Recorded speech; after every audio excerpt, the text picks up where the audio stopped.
আলহামদুলিল্লাহ,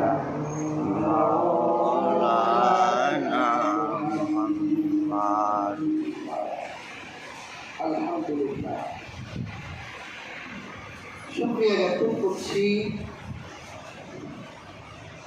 সেই মহান আল্লাহ রাব্বুল ইজ্জত ওয়াল জালালের উপর,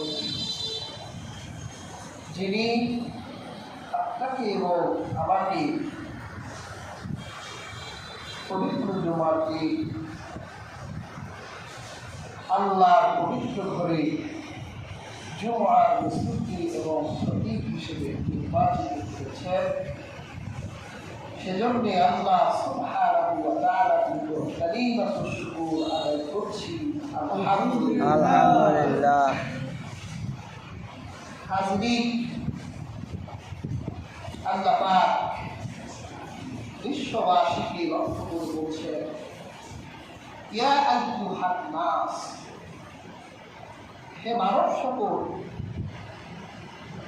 ইন্না খালাকনাকুম মিন যাকারিন ওয়া উনসা ওয়া জাআলনাকুম, আমি তোমাদেরকে একটি পুরুষ এবং একটি নারী থেকে সৃষ্টি করেছি। ওয়া জাআলনাকুম শুউবান ওয়া কাবাইলা লিতাআরাফু, এবং বিভিন্ন জাতি এবং গোত্রে বিভক্ত করেছি, যাতে তোমরা একজন আরেকজনের সাথে পরিচিত হতে পারো। নিশ্চয় আল্লাহর কাছে সর্বাপেক্ষা মর্যাদাবান যার তাকওয়া আছে। নিশ্চয় আল্লাহ সব কিছু জানেন এবং সব কিছু খবর রাখেন। আলোচিত আয়াত থেকে আমরা এতটুকু বুঝতে পারি যে পৃথিবীতে যত মানুষ আছে, বংশী, বাংলাদেশি, পাকিস্তানি, ভারতী, সৌদি আরবে, ইউরোপিয়ান, পৃথিবীর যত জায়গায় ভূখণ্ড আছে, যত জায়গায় মানুষ আছে, এই 800 কোটি মানুষের আদি উৎস এক ও অভিন্ন।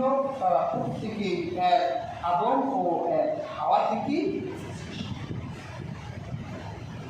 সে কাফির হলেও তার বাপকে আদম, সে মুশরিক হলেও তার মাকে হাওয়া। এরপর আল্লাহ কাউকে কপাদার, কাউকে জমিদার, কাউকে কুরাইশ, কাউকে শেখ, কাউকে চৌধুরী, কাউকে খাস, কাউকে কালো, কাউকে সাদা বানিয়েছে।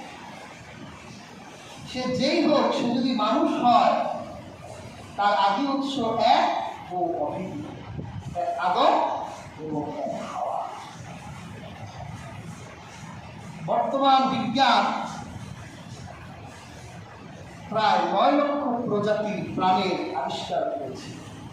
পৃথিবীতে বিজ্ঞান যে গবেষণা করছে, তারা এই পর্যন্ত প্রায় 9 লক্ষ প্রজাতির প্রাণ আবিষ্কার করেছে। এর মধ্যে সবচেয়ে ছোট যে প্রাণীটা, এটার নাম হচ্ছে অ্যামিবা। এটা চোখ দিয়ে দেখা যায়, টেলিস্কোপ দিয়ে দেখতে হয়। আল্লাহ তো একটা অ্যামিবা বানাই নাই, লক্ষ কোটি কোটি অবস্থা। এটা রিজিকও কে দেয়? বিজ্ঞান 9 লক্ষ প্রজাতি আবিষ্কার করতে পেরেছে, কিন্তু আমরা বিশ্বাস করি আমার আল্লাহ এর চেয়েও আরো 1000 কোটি কোটি গুণ বেশি প্রাণ পৃথিবীতে সৃষ্টি করে রেখেছে। বিজ্ঞান পাইছে মাত্র 9 লক্ষ। যত প্রাণ আল্লাহ পাক সৃষ্টি করেছে, এর মধ্যে আশরাফুল মাখলুকাত, সৃষ্টির সেরা, সৃষ্টির শ্রেষ্ঠত্ব দিয়েছেন মানুষকে। আল্লাহ জিনকে বলে নাই যে তোমরা সবচেয়ে সেরা। আবার আল্লাহ বাঘকেও বলে নাই যে বাঘ তোমরা সবচেয়ে সেরা। সেরা বলছে কাদের? আমার। অথচ আমাদের গায়ে বাঘের মতো শক্তি আছে। একটা বাঘের সামনে একটা মানুষ পড়লে অবস্থা কি হবে? অথচ আমাকে আল্লাহ বলবো সেরা, বাঘ সেরা। আমার শ্রেষ্ঠত্ব আল্লাহ কোন দিক থেকে দিলে? বাঘের গায়ে শক্তি বেশি, আমার মাথায় শক্তি বেশি। আল্লাহ বাঘের মাথায় শক্তি দেয় না, বাঘের গায়ে শক্তি দিয়েছে, আল্লাহ মানুষকে মাথায় শক্তি দিয়েছে। এজন্য একটা মানুষ 10টা বাঘকেও বশ বানায় রাখতে। এটা জঙ্গলের বাঘ বুঝে, কিন্তু আমরা মানুষ যে শ্রেষ্ঠ আমরা বুঝি। আশরাফ আলী থানভীর একটা বইয়ে পড়েছি, একবার এক বাঘ তার বাচ্চা বাঘকে নসিহত করে যাচ্ছে, আমি মরে যাচ্ছি, তোমাকে নসিহত করে দিলাম, মানুষ খুব খারাপ একটা প্রাণী, ভয়ঙ্কর প্রাণী, জীবনে কোনোদিন মানুষের কাছে যাওয়া। বাঘের ভিতরে একটা কিউরিওসিটি জাগলো, বাঘ চিন্তা করতো মানুষ কত ভয়ঙ্কর, এটা দেখা দরকার। আমি একটা হুঙ্কার দিলে জঙ্গলে কোনো প্রাণীর কাছে থাকে না, তো মানুষ কি আমার থেকে বড় নাকি, এটা তো দেখা দরকার, তার ভয়ঙ্কর দিকটা আমার একটু জানা। তো বাঘের বাচ্চাটা জঙ্গলে পুরো এক হাতি দেখে চিন্তা করছে এটাই বাঘ, এটাই মানুষ হবে, এটার যে দেহ। দূর থেকে বলতেছে তুমি মানুষ? তো বাঘ বলতেছে না, আমি তো মানুষ না, মানুষ খুঁজে গেল। তো মানুষটাকে শুনলাম খুব ভয়ঙ্কর প্রাণী, এটা দেখা দরকার, সর্বনাশ, মানুষ দেখার দরকার নাই, বড় জিরাফ। চিন্তা করলো এটাই মানুষ। এই তুমি কি মানুষ? বলে না না, আমি মানুষ না। এক শিকারী মানুষ, সে জঙ্গলে গাছ কাটতেছে, তো বাঘ চিন্তা করলো এটা তো মানুষ হবেই না, হাতি মানুষ হলো না, জিরাফ মানুষ হলো না, এটা কি মানুষ হয় এত ছোটটা? তারপর জিজ্ঞেস করলো যে তুমি কি মানুষকে চিনো, আমার একটু মানুষ দেখার শখ। তো মানুষ বললো মানুষ দেখলে করবা কি, ওই ঘাড় মটকাবো, ওই ভয়ঙ্কর গিয়ে ছুটাই দিব। তো মানুষটা চিন্তা করলো এখন যদি পরিচয় দিই তা আমার তো ঘা আসলেই। তো ঠিক আছে, আমি তোমাকে মানুষ চিনাই দিব, আমি মানুষ চিনি, তুমি আমার এই গাছটা ধাক্কা দিলে নিচ থেকে আমার গাছটা একটু তোমার শক্তি দিয়ে ফিরেই দিবে। বড় গাছ বাঘের পেটের উপর পড়ছে, বাঘকে এখন আর মরতে পারে না। এবার বাঘের হাত কাটে, পা কাটে, আর বলে বেটা আমি মানুষ। আশরাফ আলী থানভী এই গল্প দিয়ে বুঝিয়েছেন যে মানুষের শক্তি আল্লাহ দিয়েছেন কোথায়? মাথা। হাতির শক্তি শরীর, বাঘের শক্তি শরীর। আল্লাহ পাক এই আশরাফুল মাখলুকাত মানুষকে জন্মগ্রহণ করার পরেই তার মৃত্যুর আগ পর্যন্ত আল্লাহ প্রত্যেকটি মানুষের সাথে কিছু অধিকার দিয়ে দিয়েছেন।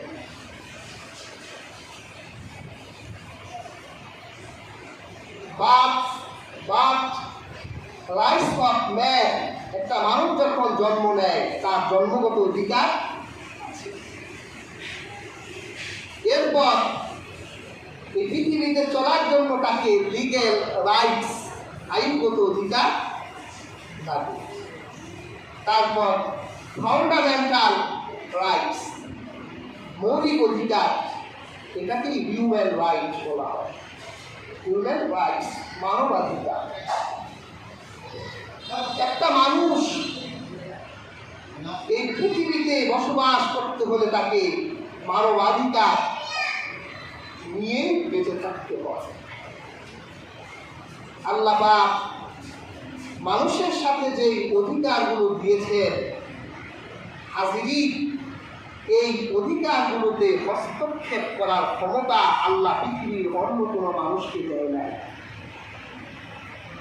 মানুষের অধিকার যাতে এই পৃথিবীতে অক্ষুণ্ণ থাকে, সেজন্য আল্লাহ যুগে যুগে কিতাবধারী নবী এবং রাসূল প্রেরণ করেছেন, যাতে পৃথিবীতে মানুষ তার মানবাধিকার প্রতিষ্ঠা করতে পারে।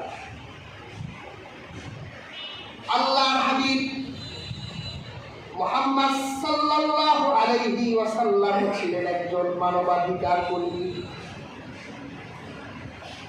একজন নারীর অধিকার কেমন হবে আল্লাহর হাবিব প্রতিষ্ঠা করে গেছেন।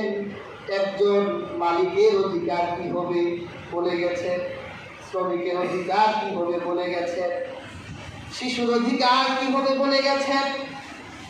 এইভাবে একজন মানুষের জীবনে যত অধিকার আছে, মানবাধিকার, আল্লাহর হাবিব মুহাম্মদ সাল্লাল্লাহু আলাইহি ওয়াসাল্লাম কুরআনের মাধ্যমে প্রতিষ্ঠা করেছেন।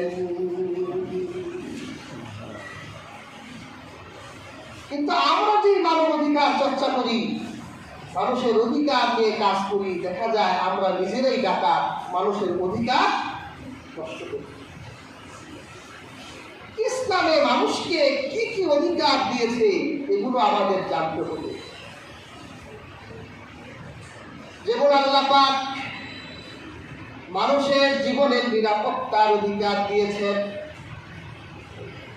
একটা মানুষ এই পৃথিবীতে বেঁচে থাকলে, একটা মানুষ এই পৃথিবীতে যতদিন বেঁচে থাকবে, তার জীবন যাতে শঙ্কিত না হয়, তার প্রত্যেক পদে পদে জীবন হরণের ঝুঁকি যাতে তার ভিতর না থাকে, সেই জন্য আল্লাহ পাক প্রত্যেকটি মানুষের জীবনের নিরাপত্তার অধিকার দিয়েছেন। আল্লাহ পাক কোরআনে বলেন, মান কাতালা নাফসান বিগাইরি নাফসিন আও ফাসাদিন ফিল আরদি ফাকাআন্নামা কাতালান নাস জামিআ। যদি কোনো মানুষকে অন্যায়ভাবে হত্যা করে, সে যেন ফাকাআন্নামা, নিশ্চয় সে যেন কাতালান নাস জামিআ, দুনিয়ার সকল মানুষকে হত্যা করলো।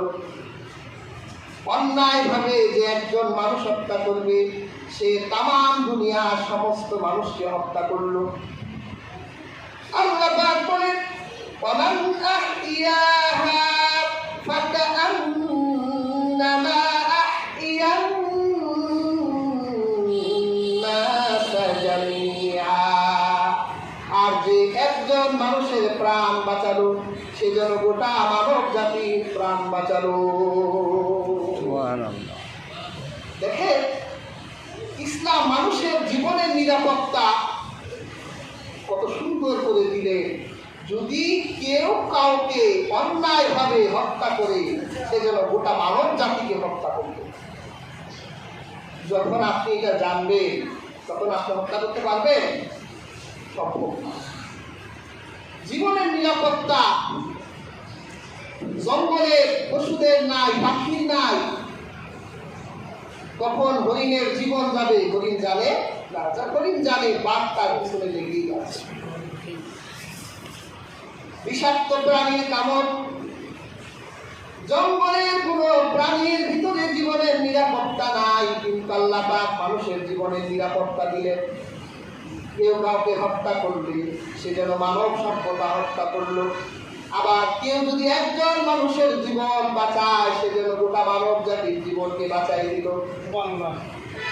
আর হাজিরিন, যখন আপনি কোরআনের এই মন্ত্রে বিশ্বাসী হবেন, তখন একজন মানুষের জীবনের মূল্য আপনার কাছে আসবে।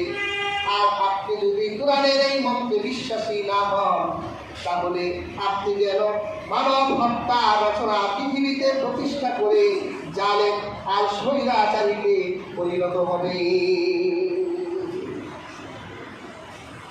6টা মানুষকে হত্যা করা যায়। কয়জন? 6জন মানুষকে হত্যা করা যায়। এটাকে কাতলে বিল হক, ন্যায়সঙ্গত হত্যা বলা হয়েছে। 1 নাম্বার হলো যদি কোনো মানুষকে ইচ্ছাকৃত হত্যা করে, তাহলে কোরআনের হুকুম হলো যদি কেউ কাউকে ইচ্ছাকৃত হত্যা করে তাহলে তার কেসাস হবে হত্যার বদলা হত্যা। তাকে আদালতে উঠানো হবে, তার হত্যা প্রমাণিত হবে, তাকে হত্যা করা হবে। যদি কোনো মানুষ ভুলক্রমে হত্যা করার ইচ্ছা ছিল না কিন্তু মরে গেছে, তাহলে ইসলামে তাকে দুটি কাজ করতে বলেছে। একটা কাজ হলো সে একজন গোলামকে মুক্ত করবে, আর দ্বিতীয় হলো তাকে দিয়ত দিতে হবে, জরিমানা। রাসূলুল্লাহ বলেছে একজন মানুষের জীবনের মূল্য হলো 100টি উট।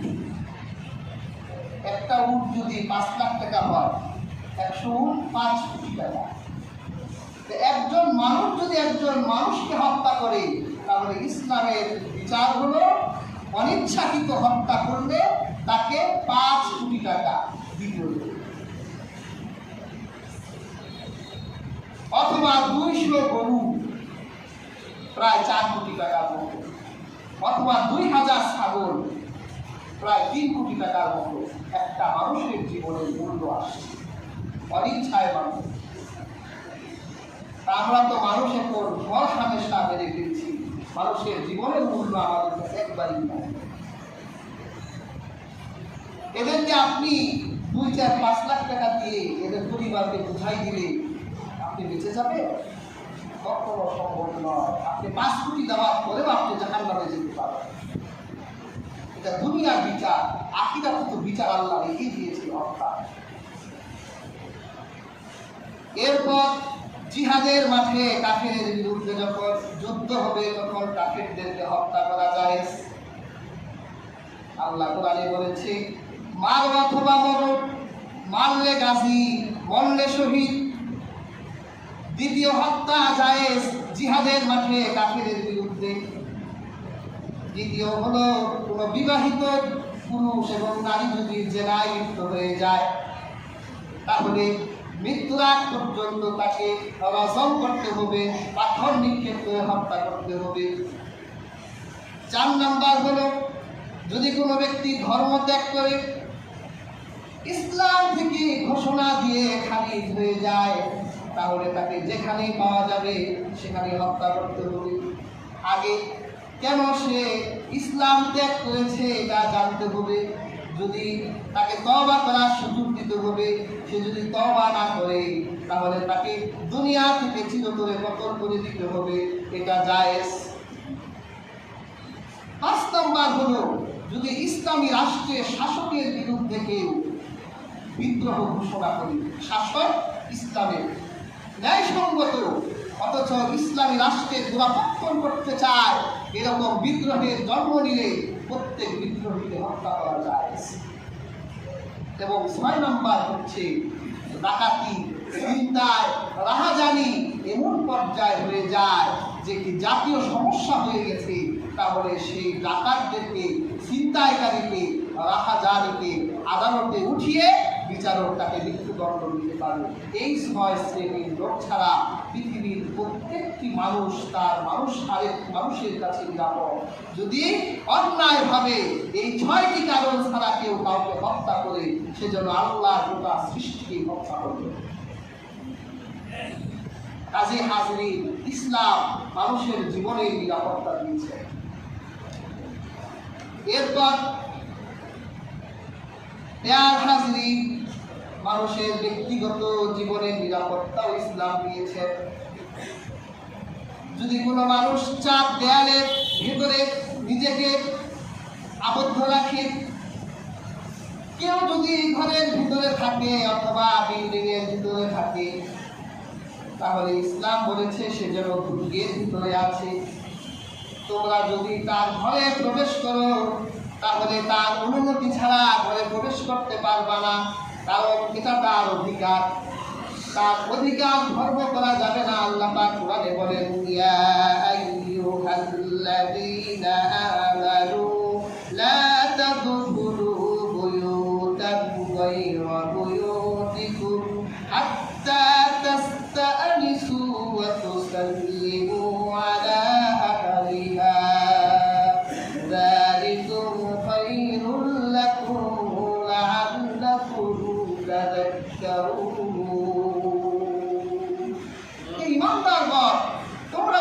কারো ঘরে প্রবেশ করতে চাও তাহলে তাদের কাছে অনুমতি নাও এবং তাদেরকে সালাম দাও।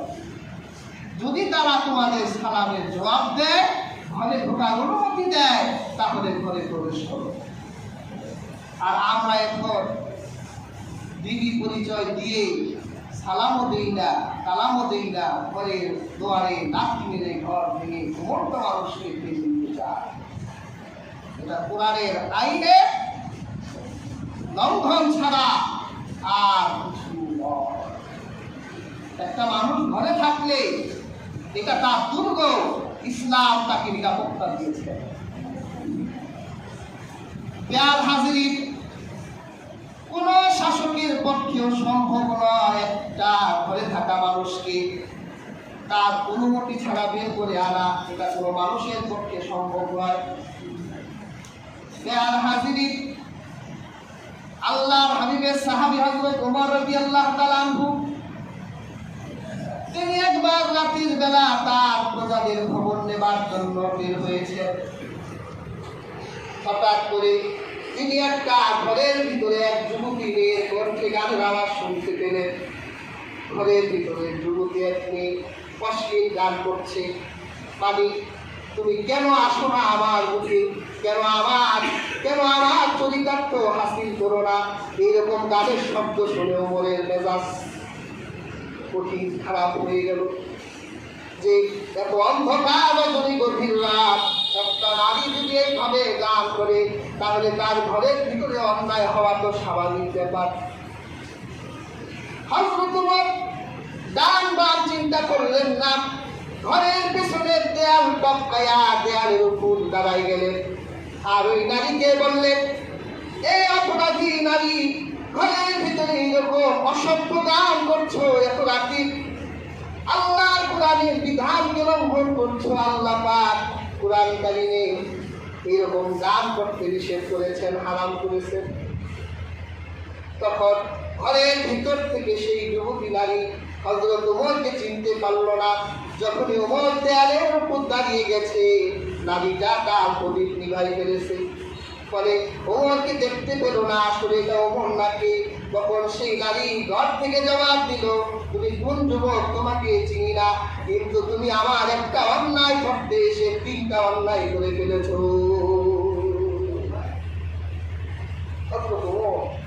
আশ্চর্য হয়ে গেল, আমি ওর অন্যায় ধরতে এসে 3টা অন্যায় করলাম কিভাবে? ওই নারীটা বলল, কালকে সকালেই বুঝবা, ওমরের আদালতে যাব আর তোমার বিরুদ্ধে 3টা মামলা দায়ের করবে। ওমর রাদিয়াল্লাহু তাআলা আনহু চিন্তা করলো, ওমর তো আমি, আমার কাছে এই সকালে এই পেয়ে যাবে, হয়তো আমাকে চিনতে পারবে। হযরত ওমর বলল, কি অপরাধ বলো? ওই নারী বলল, আল্লাহ পাক সূরা বাকারায় বলেছেন, তোমরা যদি কারো ঘরে প্রবেশ করো পিছনের দরজা দিয়ে নয়, সামনে দিয়ে। তুমি যে দেয়াল টপকায়া দেয়ালের উপর দাঁড়ায় আছো, এটা আমার দেয়ালের পেছনের সাইড, এটা তোমার অন্যায়, আল্লাহ কোরআনের আইনকে লঙ্ঘন করেছো। 2 নাম্বার অন্যায়টা কি? 2 নাম্বার অন্যায়, আল্লাহ পাক করেছেন কারো ঘরে প্রবেশ করলে তার অনুমতি লাগবে, সালাম দিতে হবে। তুমি অনুমতি নাও নাই, সালাম দাও নাই। আর 3য় অপরাধ কি? 3য় অপরাধ, তুমি আমাকে খারাপ মহিলা ধারণা করেছো, কিন্তু আমি তো কোনো খারাপ মহিলা নয়, আল্লাহর কোরআনের হাফিজ। হযরত ওমরের অন্তরাত্মা কেঁপে উঠলো, হায় হায়, বলে কি? তাহলে এত রাতে তুমি এভাবে গান করছো কেন? ওই নারী বলল, এত রাতে গান করার কারণ হলো এর দায়বদ্ধতা, আর এর জন্য দায়ী হলো হযরত ওমর। হযরত ওমর চিন্তা করলো, আরেকটা অন্যায় তো নিয়ে বের করে ফেলছে। আর বলো কি ওমর কেন? শুনে রাখো যুবক, যখন আমার বিবাহের পয়গাম আসলো, ইজাত কবুল হয়ে গেল, আমার স্বামী হযরত সাদ বিন আব্দুল্লাহ মানুষকে মিষ্টান্ন খাওয়াচ্ছিল, খুরমা খেজুর খাওয়াচ্ছিল। এমন সময় হযরত ওমরের আদালত থেকে একটি ফরমান জারি হলো যে আমার স্বামীকে কোনো এক জিহাদের সেনাপতি বানানো হয়েছে। আমার স্বামী, আমি কোরআন পড়ছিলাম, আমার স্বামী ঘরে ঢুকে আমাকে বলল, আল্লাহ পাক কোরআনে নির্দেশ দিয়েছেন, আতিউল্লাহ ওয়া আতিউর রাসূল ওয়া উলিল আমরি মিনকুম, আল্লাহ বলেছেন তোমরা আল্লাহর আনুগত্য করো, রাসূলের আনুগত্য করো, আর তোমাদের নেতার আনুগত্য করো। আমার নেতা ওমর আমাকে জিহাদের সেনাপতি বানিয়েছেন, আমি তোমার সাথে আর বাসর সজ্জা করতে পারবো না। আমার স্বামী 4 মাসের জন্য জিহাদে চলে গেল। যখন 4 মাস পর চিঠি আসলো আমার স্বামী ঘরে আসবে, গোসল করলাম, সুগন্ধি ব্যবহার করে বাসর সজ্জায় স্বামীর জন্য অপেক্ষায়। এমন সময় আরেকটা চিঠি আসলো, হযরত ওমর তাকে আরেকটা যুদ্ধের সেনাপতি বানিয়েছে। আবার 4 মাস 8 মাস পর আবার স্বামীর অপেক্ষায় আবার চিঠি আসলো, আমার স্বামী আরেক জায়গায় সেনাপতি। এইভাবে 1 বছর পর্যন্ত আমার স্বামীর অপেক্ষায় আছে। বলো যে যুবক, 1 বছর পর্যন্ত স্বামীর জন্য কিভাবে একটা নারী অপেক্ষা করতে পারে? এখনো যে আমি ঘরে বসে গান গাই, বাইরে যাই না, এই তো বেশি। মাথাটা নত করে বাড়ি চলে গেল। রাসূলুল্লাহর স্ত্রী নিজের কন্যা হাফসা জিজ্ঞেস করলো, যে আমার কলিজার টুকরা কন্যা হাফসা, তুমি স্বামী ছাড়া, রাসূলুল্লাহকে ছাড়া কয়দিন একা থাকতে পারো? তখন রাসূলুল্লাহর স্ত্রী হাফসা বলল, আব্বা আমি 4 মাস থাকতে পারি। হযরত ওমর আদেশ জারি করলেন, আজ থেকে আমার প্রশাসনে, আমার পুলিশ বাহিনীতে, আমার সেনাবাহিনীতে, আমার র্যাপিড যত বাহিনী আছে সব বাহিনীর প্রতি আমি আদেশ জারি করলাম, প্রত্যেক মাসে 3 দিন ছুটি। তোমরা প্রত্যেক মাসে 3 দিন তোমাদের স্ত্রীদের সাথে থেকে আসবা। আব্দুল্লাহ হযরত সাদ বিন আব্দুল্লাহকে বলল, বেটা তাড়াতাড়ি তোর স্ত্রীর কাছে যাও, অপেক্ষায় আছে। যখন সাদ বিন আব্দুল্লাহ বাড়ি এলেন, তখন স্ত্রী বলল, তুমি এসেছো, আমি অনেক খুশি হলাম। চলো আমরা সকালবেলায় হযরত ওমরের আদালতে এক ব্যক্তির বিচার নিয়ে যাব। কোন ব্যক্তির বিচার? যে এক ব্যক্তি আমার দেয়ালের উপর দাঁড়িয়েছিল, রাতের বেলা আমার ঘরে ঢুকতে চেয়েছিল, আল্লাহর কোরআন বলার সাথে সাথে বের হয়ে গেছে। তখন সাদ বিন আব্দুল্লাহ বলল, যে লোকটা তোমার দেয়ালের উপর দাঁড়িয়েছিল সেই ব্যক্তি তো আমিরুল মুমিনিন হযরত ওমর ছিল। সুবহানাল্লাহ। তুমি তো হযরত ওমরকে বোল্ড করে দিছো। তোমার একটা ভুল ধরতে এসে ওমর 4টা ভুল নিয়ে বাড়ি চলে গেছে। তোমার কথার সামনে ওমর কোরআনের আয়াতের সামনে তার মাথা নত করে গেছে। তাহলে দেখেন, ইসলাম একটা মানুষের ঘরের ভিতরে সে একা থাকবে, এটা নিরাপত্তা ইসলাম দিয়েছে। রাসূলুল্লাহ বলেছেন, কেউ যদি তার ঘরের দিকে অযথা উঁকি ঝুঁকি দেয়, তার চোখকে ক্ষতবিক্ষত করে দাও, মানে ঘুষি দিয়ে তার চোখ বন্ধ করে দাও, এতে কোনো দোষ হবে না, মামলা হলে বিচার হবে না। আর এখন তো আমরা অপেক্ষায় থাকি কার ঘরে কি হয়। দেখেন, ইসলাম মানুষের ব্যক্তিগত জীবনে সেই নিরাপত্তাও ইসলাম দিয়েছে। সুবহানাল্লাহ। এরপর আপনি ইসলামের কাছে আরেকটা মানবাধিকার পাবেন, মানুষের ইজ্জত, মান, সম্মানের নিরাপত্তা ইসলাম দিয়েছে। আপনার ভিতরে একটা দোষ দেখা দিয়েছে, ইসলাম বলেছে এই দোষটা তুমি গোপন রাখো।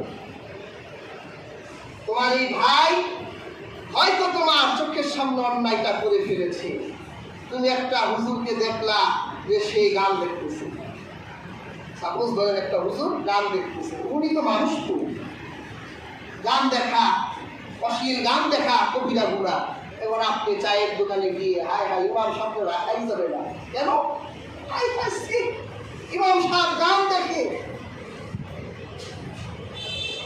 এই যে আপনি একটা মানুষের সম্মান নষ্ট করে দিলেন, কিয়ামতের দিন আল্লাহ আপনার 70টা সম্মান নষ্ট করে দিলেন। আপনার করণীয় কি ছিল? ইমাম সাহেবের কাছে, হুজুর আপনাকে বড় শ্রদ্ধা করি, সম্মান করি, আপনার পিছনে দোয়া করি, আপনাকে দিয়ে এটা আশা করা যায় না, তওবা করুন। আবার যদি দেখি তাহলে সমাজের মানুষের সাথে বসে আপনার বিরুদ্ধে ব্যবস্থা গ্রহণ করতে হবে। আপনি ওয়ার্নিং দিবেন প্রথম, সে মানুষ তো, তার তো ভুল হতে পারে, কিন্তু আপনি যদি ওয়ার্নিং না দিয়ে তার ইজ্জত নষ্ট করে, গুনাহ হবে। আপনি ইমাম সাহেবের গোশত খেলে কিয়ামতের দিন আপনাকে জাহান্নামে দিয়ে যাওয়া লাগতে পারে। একটা ছেলেকে দেখলেন হঠাৎ সিগারেট খাচ্ছে, অথচ আপনি এই ছেলেকে নিয়ে আশা করেননি। আপনি বাজারে গিয়ে বললেন অমুকের ছেলেটা নষ্ট হয়ে গেছে, দেখলাম এক চিপার গলিতে বসে সিগারেট খাচ্ছে, ছেলেটার ইজ্জত নষ্ট করে দিল। কিয়ামতের দিন আল্লাহর আদালতে আল্লাহ আপনার ইজ্জতকে নষ্ট করে দিল। মানুষের ব্যক্তিগত পর্যায়ে কোনো ভুল হলে সেটা পাবলিশ করবেন না, তার কাছে গিয়ে তার সাথে ডিসকাস করে তাকে বুঝাবে যে এটা তোমার ব্যক্তিগত জীবনের ভুল, এটা হতেই পারে, আমার জীবনে এরকম অনেক ভুল আছে, তুমি আর কখনো এটা করবে না। যদি তুমি এরপরে আবার করো তাহলে তোমার ব্যাপারে কিন্তু সমাজের মানুষের সাথে আলোচনা হবে। আপনি কোন দোষটা বলতে পারেন? দেখলেন একটা জায়গায় 3টা লোক চক্রান্ত করছে যে বাজারে একটা বম মেরে বাজার উড়াই দিব, এটা অন্যায় না? তখন আপনি যদি বলেন যে ইসলাম তো চোখ থাকতে বলছে, না এটা বলা যাবে না, তাহলে তো বাজার উড়াই দিব, এটা বলতে হবে, এদের ধরতেও। যেটার সাথে, যে এই দোষের সাথে সামগ্রিক সম্পর্ক আছে ওই দোষ বলা যাবে, আর যেটা মানুষের জীবনের ব্যক্তিগত দোষ সেটা বলা যাবে না। সেটা তার সাথে বসে তার সাথে কথা বলে মীমাংসা করে দিতে হবে। আর হাজরিন, ইসলাম একটা মানুষের ইজ্জত, সম্মান, জান, মানের নিরাপত্তা দিয়েছে। এরপর আর হাজরিন, ইসলামে আরেকটি মানবাধিকার হলো একজনের দায় আরেকজনের দায়ী হবে না। বাবা অন্যায় করেছে তাই বলে আপনি ছেলেকে শাস্তি দিবেন হবে না, ছেলে অন্যায় করেছে বাবাকে শাস্তি দিবেন হবে না। আল্লাহ পাক কুরআনে বলেছেন, ওয়ালা তাকসিবু কুল্লু নাফসিন ইল্লা আলাইহা ওয়ালা তাজিরু ওয়াজিরাতুন উযরা উখরা। আল্লাহ বলেন, যে যা উপার্জন করবে তার ফল সে ভোগ করবে। কারো পাপের বোঝা অন্যকে কারো মাথায় আসবে না, কারো পাপের বোঝা অন্য কেউ নিবে না। অন্যায় যে করবে শাস্তি সে পাবে। হাজির, আমরা কিন্তু আজ এই অধিকারও পূর্ণ করছি। বাবা অপরাধী ছেলেকে ধরে নিয়ে যায়, এটা অন্যায়, এটা কোরআনের আইনের লঙ্ঘন, এটা মানবাধিকার লঙ্ঘিত হয়। এ অন্যায় করা যাবে না। যে অন্যায় করবে শাস্তি তাকেই দিতে হবে। এরপর মানবাধিকার প্রতিষ্ঠার আরেকটি মাধ্যম হলো মত প্রকাশের অধিকার। প্রত্যেকটা মানুষের বাক স্বাধীনতা থাকতে হবে। একজন ব্যক্তি, একজন শাসক যদি ভুল করে তাহলে আপনি নাগরিক হিসেবে তার সেই ভুলটা বলতেই পারেন, তবে এটা গঠনমূলক সমালোচনা হতে হবে। আমাদের দেশে তো আমরা